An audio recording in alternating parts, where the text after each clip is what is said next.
I found myself drawn to the issue of homelessness initially because of questions I was asking myself that I didn't really have a good answer for, to do with my reaction to homeless people on the street or wherever. And I caught myself, as it were, almost thinking of them as in some sort of separate class of human beings.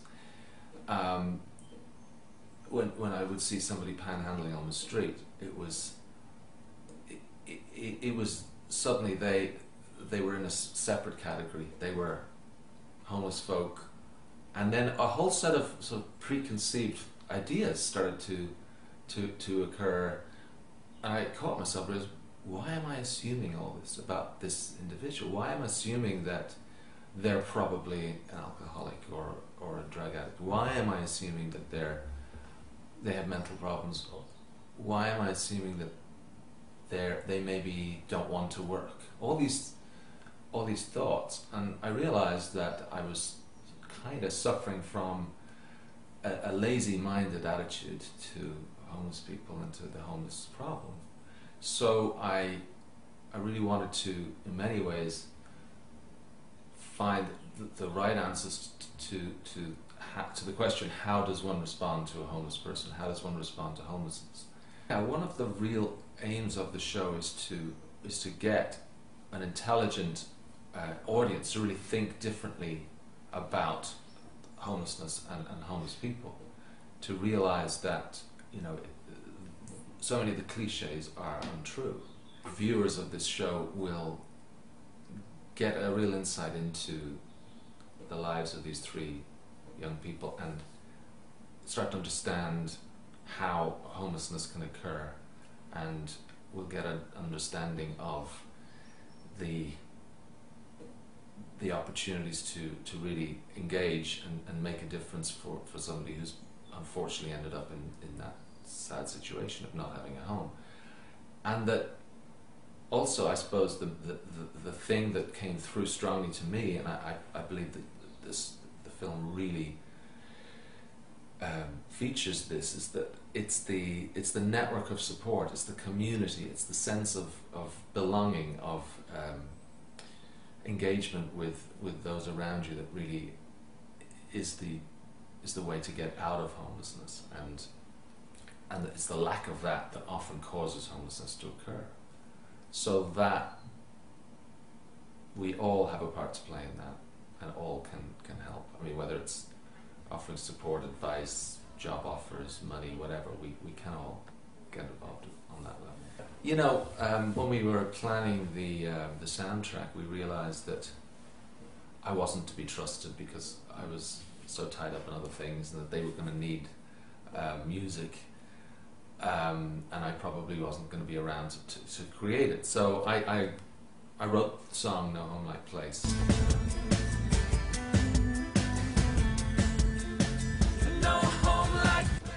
Very much inspired by the issue of homelessness and a particular character from Dublin who was homeless and actually went into the River Liffey to rescue a bus driver who'd driven his bus over the railings and crashed the front of it into the river, so it was underwater. He and another passerby climbed down through the bus and dragged him out and saved his life. And he became kind of a famous character in Dublin as a result of this heroic act. On the night that he did it, I think he still had to go off in his soaking clothes and find somewhere to sleep rough. So it kind of threw up some very awkward questions for a lot of people in Dublin, for me as well, and so that was the inspiration for the song No Home Like Place.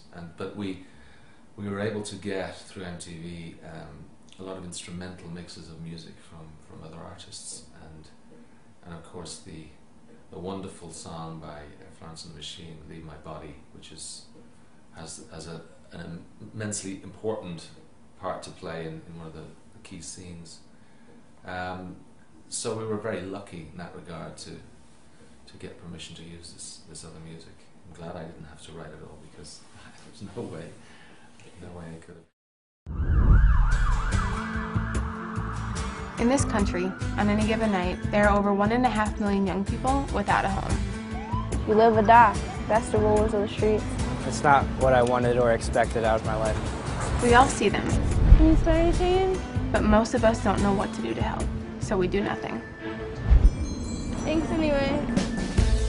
No one is immune to the possibility of homelessness, but in the struggle to overcome it, I believe one person can truly make a difference in the life of another. Thank you. My name is Anne Mahlum. For the past 5 years, I've been leading an organization called Back on My Feet that uses running to help the homeless turn their lives around. Good job, guys. And 6 months ago, I accepted a challenge to try and help 3 young people who are alone in the world find a place to fit in. Keep hope alive. Today you're going to interview with Human Rights First. Cool. In your darkest fears. I hope that along the way, you'll get a better understanding of how young people like Ava, Rob, and Nancy wind up living on the streets, and see how hard it is to find a place you belong when you have no home. Wear you out when you think that there's some disgrace to find yourself with no home-like place. There are no quick fixes for homelessness, but you might be surprised at what can happen when someone who really needs it gets a break.